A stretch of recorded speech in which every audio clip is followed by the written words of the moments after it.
વાત કરીએ વડોદરાની તો વડોદરામાં આરોગ્ય મંત્રી ઋષિકેશ પટેલનું નિવેદન સામે આવ્યું છે, જ્યાં એચએમપીવી વાયરસનો ગુજરાતમાં કેસ નોંધાયો છે। ત્યારે 2 માસની બાળકીનો કેસ ડિટેક્ટ થયો છે, જ્યાં રાજસ્થાનના ડુંગરપુરનું 2 માસનું બાળક છે કે જે પોઝિટિવ આવ્યું છે।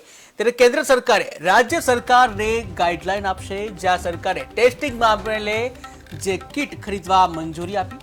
ત્યારે શરદી, તાવ, ઉધરસ, ગળામાં દુખાવો જેવા લક્ષણો જોવા મળે છે। જ્યાં લક્ષણો હોય આ પ્રકારના જે લક્ષણો હોય છે, શરદી, તાવ, ઉધરસ જેવા લક્ષણો જો જોવા મળે તો તે જે છે એચએમપીવી વાયરસ હોઈ શકે છે। જે લક્ષણો હોય તેની દવા થાય એ જ એસઓપી વાયરસને પહોંચી વળવા માટે રાજ્ય સરકાર સજ્જ છે। ત્યારે વાયરસને પહોંચી વળવા માટે એડવાન્સમાં તૈયારીઓ જોવા મળી છે।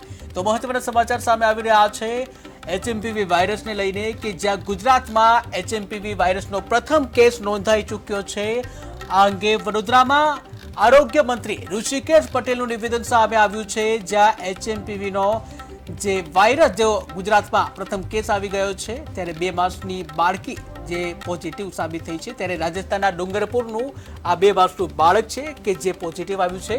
અને કેન્દ્ર સરકાર રાજ્ય સરકારને આ અંગે ગાઈડલાઈન આપશે। ત્યારે સરકારે ટેસ્ટિંગ મામલે કિટ ખરીદવા માટેની મંજૂરી આપી છે। જ્યાં લક્ષણોની વાત કરીએ તો શરદી, તાવ, ઉધરસ, ગળામાં દુખાવા જેવા લક્ષણો જોવા મળે છે। ત્યારે જે લક્ષણો હોય તેની દવા એ જ એસઓપી, જ્યાં વાયરસને પહોંચી વળવા રાજ્ય સરકાર પણ સજ્જ બની છે। ત્યારે વાયરસને પહોંચી વળવા માટે એડવાન્સમાં તૈયારીઓ પણ। ત્યારે આવો જોઈએ આ મામલે આરોગ્ય મંત્રી ઋષિકેશ પટેલે શું કહ્યું। જ્યારે પણ જરૂર પડે ત્યારે એક્શનમાં આવવું એ ગુજરાત સરકારે ભૂતકાળમાં પણ કરેલું છે, ચાહે વાવાઝોડું હોય કે કોવિડ કાળ હોય।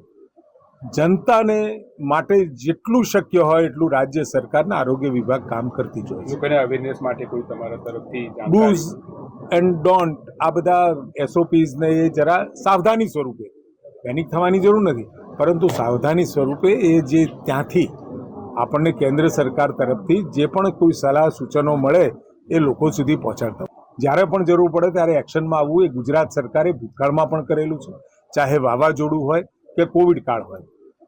જનતાને માટે જેટલું શક્ય હોય એટલું રાજ્ય સરકારના આરોગ્ય વિભાગ કામ કરતી જ હોય છે। લોકોને અવેરનેસ માટે કોઈ તમારા તરફથી ડૂઝ એન્ડ ડોન્ટ આ બધા એસઓપીઝને એ જરા સાવધાની સ્વરૂપે, પેનિક થવાની જરૂર નથી, પરંતુ સાવધાની સ્વરૂપે એ જે ત્યાંથી આપણને કેન્દ્ર સરકાર